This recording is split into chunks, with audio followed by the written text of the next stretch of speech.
வாழ்வளிக்கும் தேவ நம்பல் ஆண்டவராகிய இயேசு கிறிஸ்துவின் இனிய நாமத்தில் அதிகாலை வேளையில் கர்த்தருடைய துதோடு கூட உங்களை சந்திப்பதில் தான் எத்தனை மகிழ்ச்சி, எத்தனை ஆனந்தம்.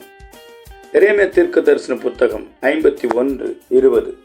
நீ எனக்கு தண்டாயுதமும் அஸ்திராயுதமானவன். நான் உன்னை கொண்டு ஜாதிகளை நொறுக்குவேன், உன்னை கொண்டு ராஜ்யங்களை அழிப்பேன், உன்னை கொண்டு குதிரை வீரனையும் நொறுக்குவேன், உன்னை கொண்டு ரதத்தையும் ரத வீரனையும் நொறுக்குவேன், உன்னை கொண்டு புருஷனையும் ஸ்திரீகளையும் நொறுக்குவேன், உன்னை கொண்டு கிழவனையும் இளைஞனையும் நொறுக்குவேன், உன்னை கொண்டு வாலிபனையும் கன்னியையும் நொறுக்குவேன், உன்னை கொண்டு மேய்ப்பனை அவனுடைய மந்தையை நொறுக்குவேன், உன்னை கொண்டு உழவனை அவனுடைய உழவுக்காலை நொறுக்குவேன், உன்னை கொண்டு அதிபதிகளின் அதிகாரியும் நொறுக்குவேன் என்று உன்னை கொண்டு என்று கர்த்தர் சொல்லுகிறார்.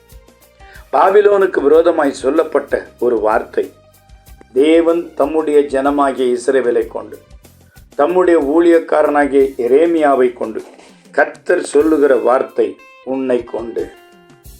நீ எப்படிப்பட்டவனாய் இருக்க வேண்டும்? தேவனுக்கு தண்டாயுதமாய், தேவனுக்கு அஸ்திராயுதமாய் இருக்க வேண்டும். நாம் தேவனுடைய கரத்திலே பயன்படுத்தப்படுகிற ஆயுதமாய் இருப்போமானால் தேவன் நம்மை கொண்டு தேசங்களை நொறுக்குவார், அநியாயங்களை நொறுக்குவார், அக்கிரமங்களை நொறுக்குவார். நாம் தேவனுக்கு தண்டாயுதமாகவும் அஸ்திராயுதமாகவும் இருக்க வேண்டும் என்று கர்த்தர் எதிர்பார்க்கிறார்.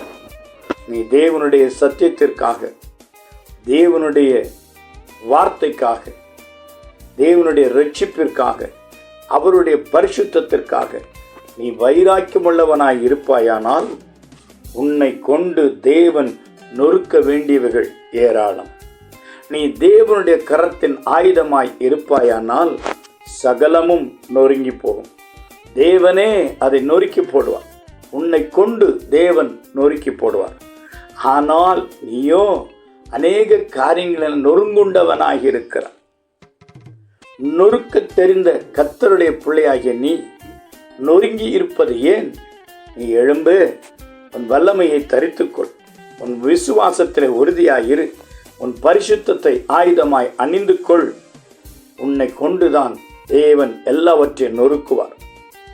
உன்னை கொண்டுதான் தேவன் நொறுக்க சித்தமாயிருக்கிறார். நீ நொறுங்குண்டவனாயிருக்கும்படியாக அல்ல, நொறுக்கத்தக்கதாய் கர்த்தர் தம்முடைய கரத்தின் ஆயுதமாய் உன்னை தெரிந்து கொண்டார்.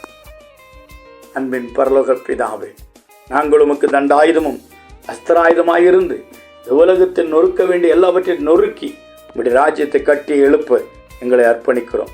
கர்த்தராகிய இயேசுவின் நாமத்தில் ஜெபிக்கிறோம் நல்ல பிதாவே, ஆமென்.